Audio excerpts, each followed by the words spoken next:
literally just uploaded a video that I've been working on for 3 days when I start seeing all these messages. Severance something something season 2 trailer. So I go online and I check it out, and then it hits me.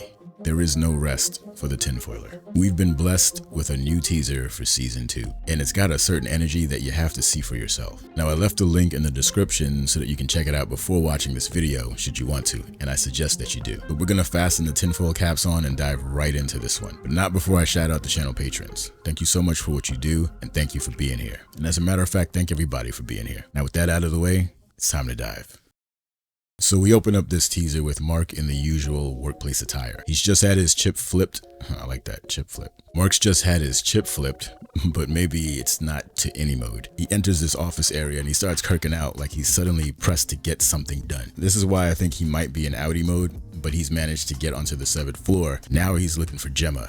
The clue that I think indicates this is the jerky way he responds to the chip right before he exits the elevator. He's on high alert all of a sudden here, rather than the usual chipper entrance. Mark is intent on finding Gemma, so it would make sense for him to figure out some way to get down there to do so. Now as he's running through the halls, we hear Helly's voice in the background, repeating the line that reminds us that Lumen is fraudulent. This is followed by Mark repeating another line we've heard before: I give consent. Then we get a shot of Helly's severance procedure, but it's interspersed between the shots of Mark running. And then we pan to Mark at a table receiving a red ball that has just been rolled to him. This should call us back to the scenes from the first season when the MDR crew had their little team meetings. The fact that the other person or people he's sitting with are never shown, well, this might mean that these are people that we haven't met yet and they want to keep this a secret for now. So it could be that we're looking at Mark in a new situation with new people on the floor. Mark talks in the background about how he gives the company the right to sever his life into 2, while we get a shot of his wedding photo. And I think this is giving us more reason to think that all of this running around he's doing is because he's looking for Gemma. The thing that I find the most interesting, and it might just be me, but it's the shots that keep going back to Helly, which may mean that season 2 is going to lean into the idea of this romantic triangle between Mark, Helly, and the person he believes is Gemma. Okay, this shot creeps me out. Like I can't even tell you. What is going on here? This guy on the left is obviously meant to look like Dylan, but why? The most obvious reason, he's a sibling or related in some way. I don't think it's a coincidence. But this office looks like it's inside of the Lumen facility, and the doors we see moving in the far shot are moving in a weird fashion. It's not normal, like they're part of a hidden area that closes off automatically. As much as I want to, I cannot figure this shot out. The man in front of Dylan owns this desk, but what does he do? And why is Dylan smiling so hard? Dylan only smiles when he wins, so what is this guy offering him? This scene makes me anxious, so let's move on for now. Helly is seen touching her neck while deep in thought in the next shot. She's probably in Audi mode here because she's wearing that same blue dress she wore to the gala. I think she may be thinking about what her innie must be experiencing inside of Lumen. She's got to be wondering how bad things must be down there if her innie was willing to go this far to try to escape. We can assume that she knows what her innie said when she hijacked her big night at the gala. So this does beg the question, will Audi Helly flip and try to help? I'm fairly certain that she will. I think Helly's a rebel, and I think at the end of the day that's ultimately what's going to push her to change. The next important shot is of Irv, and it appears he's in Audi mode. This shot screams that Irv is on his night job.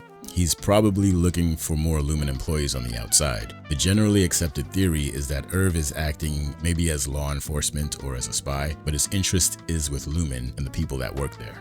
This is an incredible shot, by the way. The next scene is Bert closing what appears to be his front door. We know that Irving was banging on his door while still in innie mode in the finale of season 1. But as he was knocking on that door, Milchick took Dylan down, and they must have reset back to Audi mode. So did any Irv get to talk to Bert at all? We can't tell from this shot. It may be that Bert opened that door and a confused Audi Irv already left. Or not, which could also be really interesting. But next up we have what looks like a shot of Irving's flipbook. Now this is probably the same one that we saw in a previous trailer that showed drawings of Bert in them.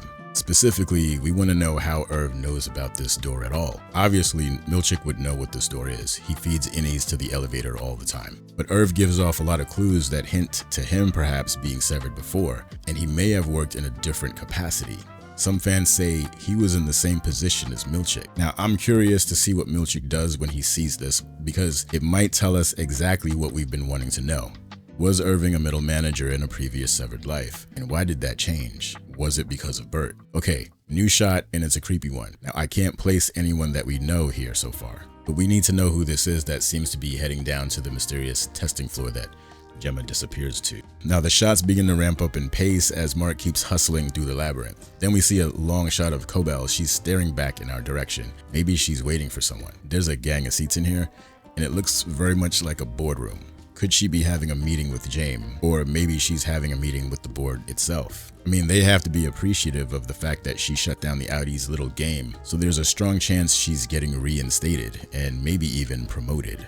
Either way, we haven't seen the last of her, and I think that's a good thing. The next shot is really interesting. It looks like Cobell is moving in some kind of crawl space or a tunnel, and she's holding a lantern. And that's the part that gets me.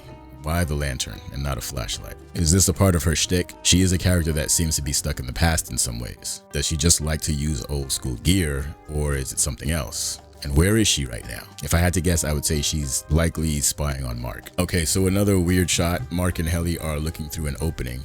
But when they look through this little opening, they see a long hallway with animal hair scattered everywhere. Now, this is likely a reference to the goats. Maybe the goats are shorn before they go through whatever procedure goes on at the end of this hallway. Now, it looks like Mark and Helly are going to investigate further. The current popular opinion is that the goats may be used as guinea pigs, or they act as primers for the chips, or maybe even temporary hosts. I am definitely interested in getting to the bottom of the great goat mystery though. Okay, now I'm on to the still shot of Miss Casey. And I think this quick sequence confirms that Mark's running around in the severed floor because he's trying to find her and get her out. Assuming that everything we're seeing is actually happening, something interesting happens. Mark suddenly stops dead in his tracks. He sees something that he can't believe. The MDR office is there, desks and all, but these aren't his co-workers. Now, if Mark is in Audi mode, he wouldn't recognize them anyway, but he might still ask the same question.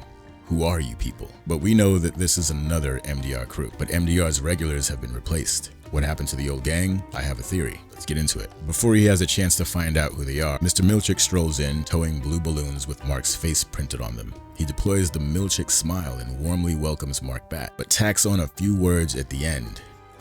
It's been a minute. In that line, is he saying Mark's been on hiatus? We're all still wondering how Lumen will respond to the scandal, but we know they have a bunch of tricks up their sleeves when it comes to protocols. I don't know, it's got me thinking that maybe they can somehow erase their memories within a certain frame or time span, and maybe they also get split up and sent to different departments. That might be why we have a completely new MDR department. That might be why we see Dylan sitting with this guy that appears to be his clone. Maybe that's standard for Lumen. Maybe that's how they handle these types of events. Wipe the memory and then move them to a new position. Let me know what you pick up on in these trailers.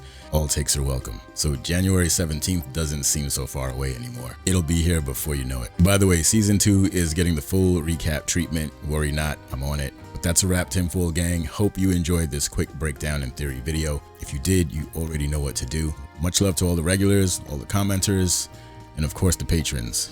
And remember, be safe out there, praise here, and until next time, off you go.